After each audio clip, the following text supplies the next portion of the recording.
আসসালামু আলাইকুম ওয়া রাহমাতুল্লাহি ওয়া বারাকাতুহু।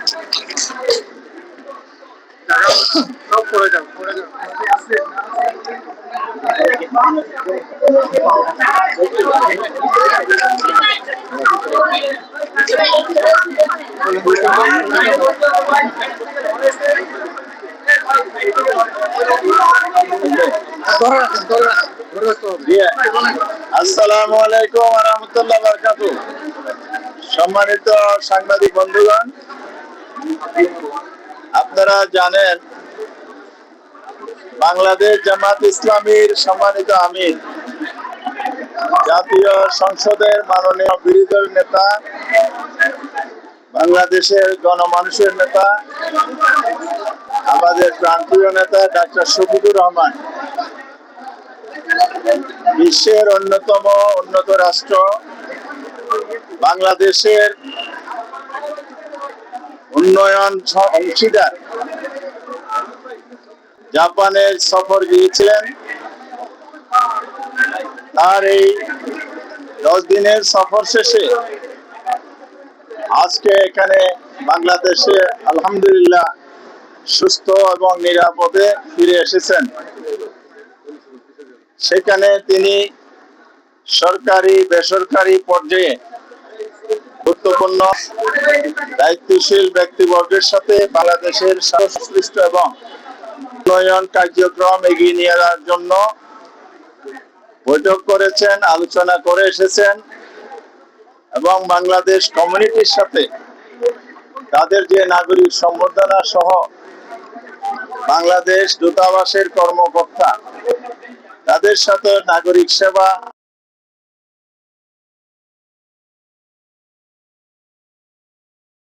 করে এসেছেন।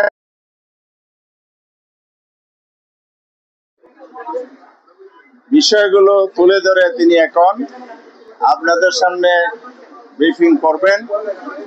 আজকে আমি বাংলাদেশ জামাত ইসলামীর পক্ষ থেকে আমাদের যারা নেতৃবৃন্দ এখানে এসেছেন, ঢাকা মহানগরী দক্ষিণের আমির, চাঁপাইনবাবগঞ্জের মাননীয় সংসদ সদস্য নুরুল ইসলাম বুলবুল, উত্তরে আমির, নির্বাহী পরিষদ সদস্য জনাব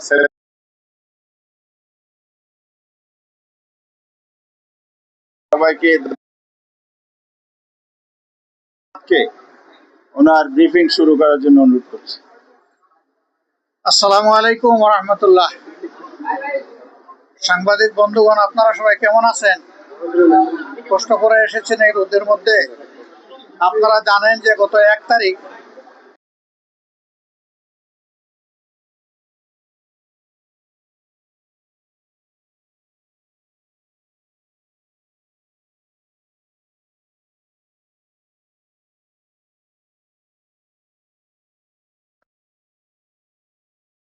জাপান সরকারের পররাষ্ট্র মন্ত্রণালয়ের যিনি ভাইস মিনিস্টার, তার সাথে আমরা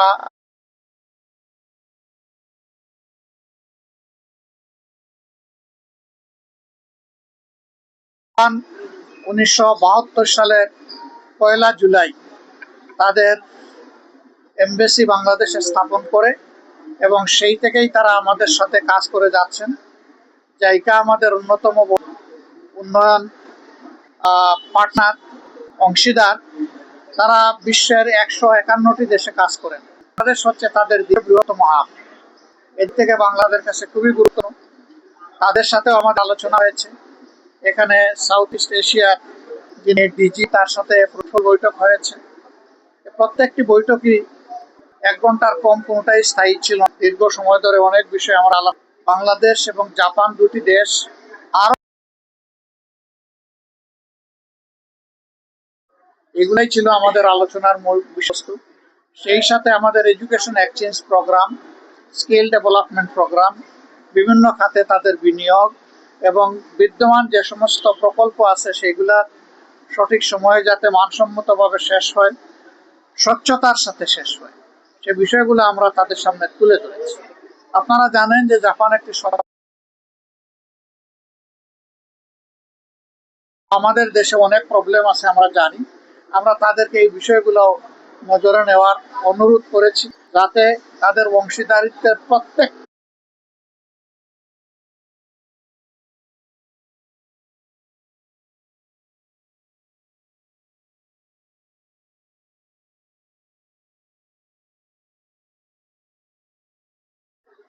আমরা সিটি গভর্নর সাথে মূলত বসেছিলাম তাদের ডিজাস্টার ম্যানেজমেন্ট এবং ওয়াটার সাপ্লাই এই দুইটা বিষয় তারা কিভাবে এত বড় একটা সিটিকে ম্যানেজ করে এটা বোঝার জন্য। আপনারা জানেন জাপান হচ্ছে সবচেয়ে বেশি আহ, কি বলে এটাকে ভূমিকম্প প্রবণ এলাকা। আমরা থাকা অবস্থায় আমরা 8 দিন ছিলাম, এর মধ্যে 6 দিনই ভূমিকম্প হয়েছে। এরকম একটা দেশের নাম হচ্ছে জাপান। সেই জাপান কিভাবে তাদের এত বড় ইনফ্রাস্ট্রাকচার ম্যানেজমেন্ট করে, এটা আমাদের বিশাল কিউরিওসিটি ছিল। সেই বিষয়ে অনেক কথা তাদের সাথে হয়েছে। আশা করি দেশের ভবিষ্যতে উন্নয়ন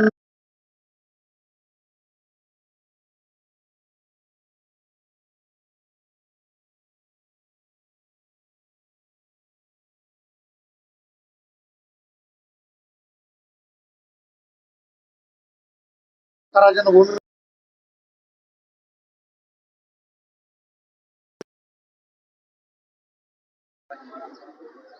এরপরে আমরা অন্যতম একটা বড় দাতা সংস্থা, এটা বিশ্বের 3য় বৃহত্তম দাতা সংস্থা, যারা বাংলাদেশে 2টা অঙ্গনে কাজ করে। একটা লেপ্রোসি নির্মূলে কাজ করে, আরেকটা তারা আমাদের রোহিঙ্গাদের মধ্যে কাজ করে। রোহিঙ্গা শরণার্থী যারা আছেন, বাসাঞ্চলে তাদের কাজ আছে, কুকিয়া এবং টেকনাফে তাদের কাজ আছে, আর সারা দেশে তাদের লেপ্রোসির উপরে কাজ আছে। তো এই বিষয়গুলো নিয়ে তাদের সাথে আমাদের ডিটেলস আলোচনা হয়েছে। তারা ক্লাইমেট চেঞ্জের, জলবায়ু পরিবর্তনের যে আমরা ওয়ার্স্ট ভিকটিম হয়েছি,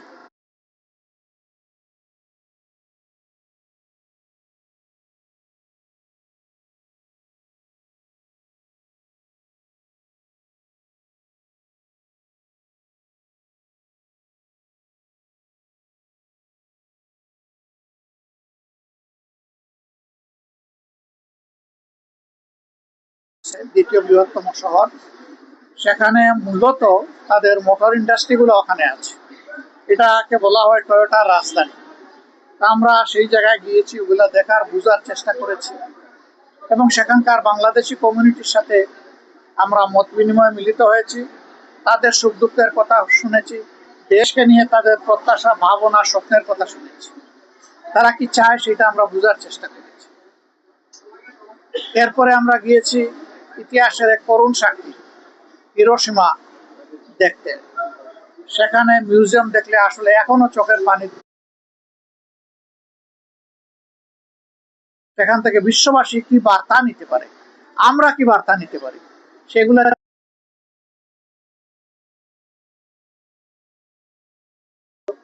জাপানের সবগুলা সংস্থাই আমাকে।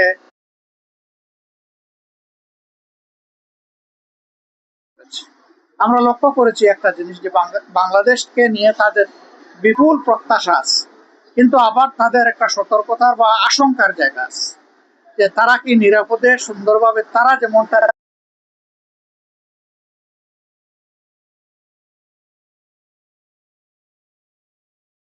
তারা আছেন, তাদের আমাদের আহ্বান থাকবে। অবশ্যই সরকারেরই দায়িত্ব হচ্ছে দেশকে এগিয়ে নেওয়া।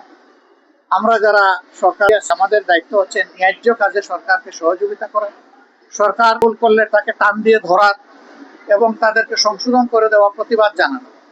সরকার যদি ভালো কাজের উদ্যোগ নেয়, তাহলে আমরা বরাবর বলে আসছি, বিশেষ করে সংসদে গিয়ে প্রথম দিনই বলেছি, শেষ দিনও বলেছি, যে আমরা সরকারের সকল ভালো কাজের সহযোগিতা করব। কিন্তু দেশের কোনো ক্ষতি যদি হয়, আমরা নীরবে বসে থাকবো না। অবশ্যই আমরা আওয়াজ তুলবো, প্রতিবাদ করব, প্রয়োজনে আমরা প্রতিরোধ গড়ে তুলব। এটি হবে একটা দায়িত্বশীল বিরোধী দল হিসেবে। আমরা একটা জিনিস করেছি, জাপান বাংলাদেশে নিয়ে অনেক চিন্তা করে। তারা একটা কথা বলেছে, যে বর্তমান সংসদটা অতীতের গতানুগতিক সংসদের একটু ব্যতিক্রম আমাদের কাছে মনে হচ্ছে। তোমরা যেমন একদিকে প্রতিবাদ করছো, আরেকদিকে তোমরা সহযোগিতাও করছো। এইভাবে যদি তোমরা তোমাদের দেশকে ভালোবাসো, তাহলে আমরাও তোমাদের প্রতি ভালোবাসা বাড়িয়ে দেবো। এটা কিন্তু তাদের একটা অত্যন্ত মজবুত বার্তা এই দেশ এবং জনগণের জন্য। আপনারা দোয়া করবেন এখানে। হ্যাঁ, ইয়েস। আমরা তাদের সাথে আলোচনায় তারা কি কি করতে পারে, অনেক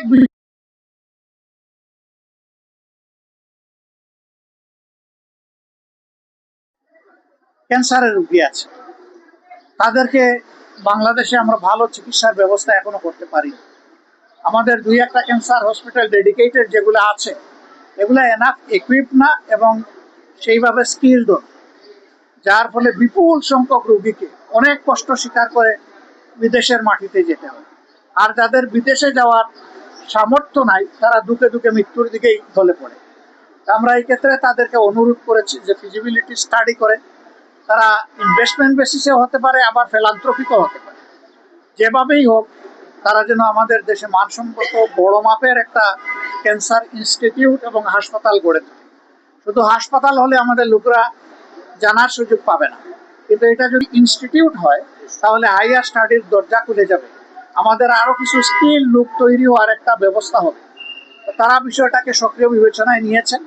আমরা আশা করছি যে এই ব্যাপারে তারা ইতিবাচকভাবেই আগাবেন।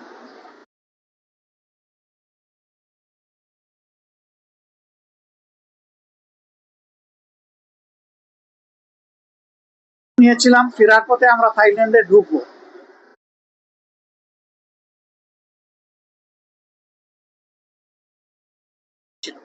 কেউ 1 বছর, কেউ 10 মাস, কেউ 11 মাস। আমাদের একটা নৈতিক দায়বোধ আছে, একটা নাগরিক দায়িত্ব তাদের উপর আছে, একটা রাজনৈতিক অঙ্গীকার আছে। আমরা সেই অঙ্গীকারের মানবিকতার জায়গা থেকেই তাদেরকে দেখতে গিয়েছিলাম। আসলে তাদেরকে এখনো দেখলে খুবই খারাপ লাগে। একজনের পায়ের 4 ইঞ্চি, 6 ইঞ্চি, 8 ইঞ্চি হাড্ডি নাই, শুধু গুস্ত আর চামড়া ঝুলে আছে। অনেকে প্যারালাইজড হয়ে গেছে, অনেকের বডি শুকিয়ে গেছে। একটা ছেলে, তার বাবা এসে বলল যে আমার একমাত্র ছেলে খুবই খারাপ অবস্থা, না দেখে যাবেন। ওখানে একটা হাসপাতালে 7, 8 এবং 9 তলা পুরোপুরি ভাবেই এ রোগীদের জন্যই নেওয়া হয়েছে। সরকারের দায়িত্বভার গ্রহণ করেছে, ইন্টিরিম সরকারের সময় তাদের এমবেসি থেকে লোকও নিয়োগ আছে, কিন্তু এই লোকরা তো চাইলেও কিছু করতে পারে আছে, এগুলার কোনো রিমিডি নাই। তারা কিন্তু এই অবস্থায় হয়তো দেশে ফিরবে। এর মাঝে একজন, সে বলল যে 1 সপ্তাহের ভিতরে আমার এই পাটা কেটে ফেলবে।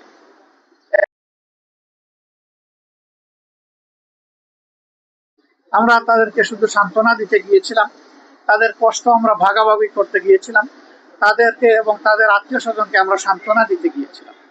আমরা মনে করি রাষ্ট্রের অনেক দায় আছে, তাদের চিকিৎসা এবং পরবর্তী পর্যায়ে তাদের কাউন্সিলিং এর জন্য সরকারকে উদ্যোগ নিতে হবে, সাইকোথেরাপি দিতে হবে।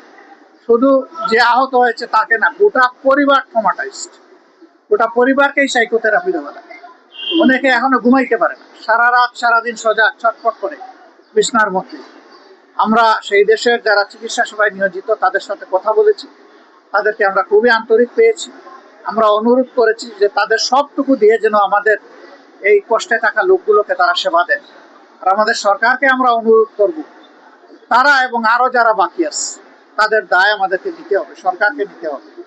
তাদের সুচিকিৎসা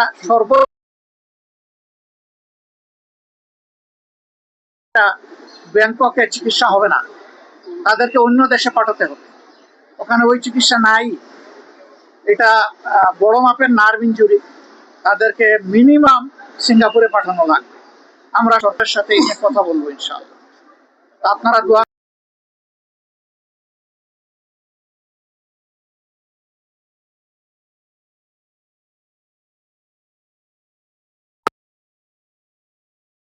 একটা দাবি খুবই জোরালো, এটা হলো গণভোটের রায় যেন বাস্তবায়ন হয়। আমরা ভোট দিয়েছি, আমরা যেন আমাদের দেখতে গেলাম আজকে আহতদেরকে, পঙ্গুদেরকে, এরা গলায় জড়াইয়ে ধরে বলল যদি সুস্থ হয়ে ফিরে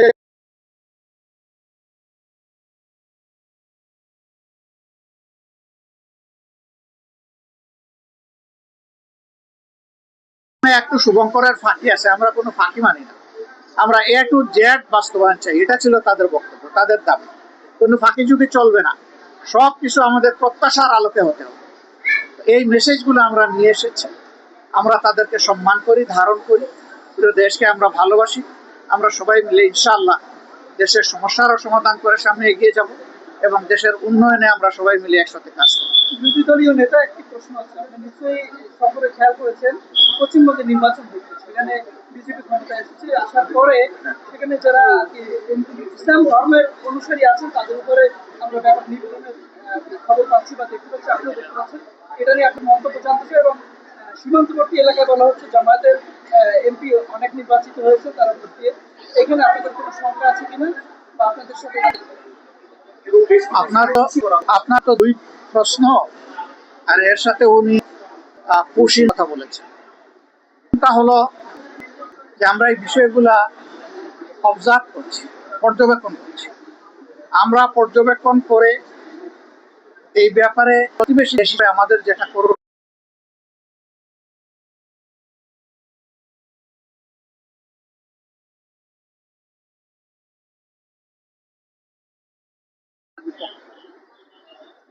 এটা যদি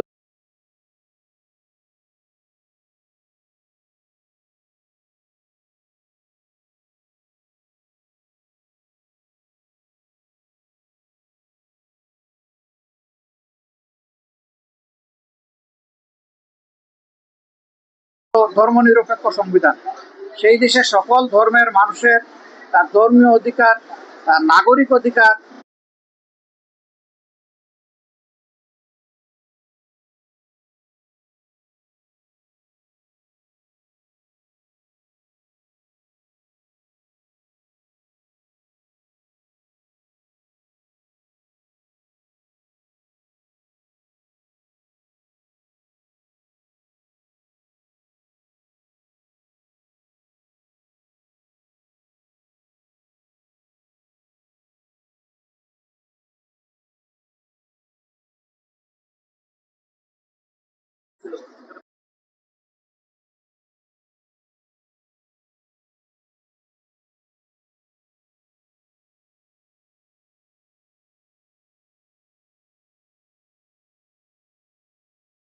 এখনো আমরা এই সমস্ত বিষয়ে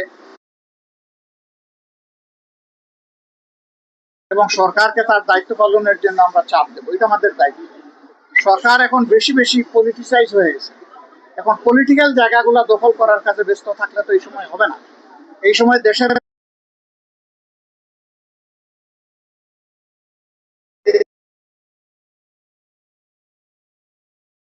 জানি এটা বোধহয় ইয়েতে এই নোয়াগায় হলো 4 জন, চিটাঙ্গেলে 3 জন, সব গোলা কাটা। এগুলা কি?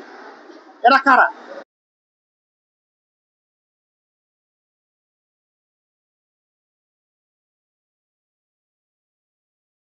মানে যুদ্ধ চালাইলে তো হবে না।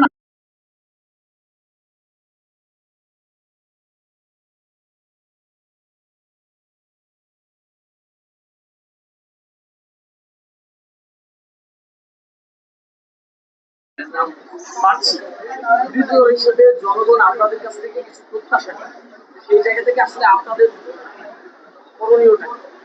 আমি ভাই আসলে বাস্তব দেখে পদক্ষেপ নেওয়ার মানুষ। আমি মানে এখানে নেমেই নিয়ত করেছি, সম্ভব হলে আজকে ঢুকবো, না হলে কালকে ঢুকবো। আমি যাব পাইকারি বাজারে, আমি যাব খুচরা বাজারে, আমি যাব যেখান থেকে মালগুলো আসে, এটা 200 মাইল দূরে হলে ওখানেও যাব। ওখানে উৎপাদন স্থলে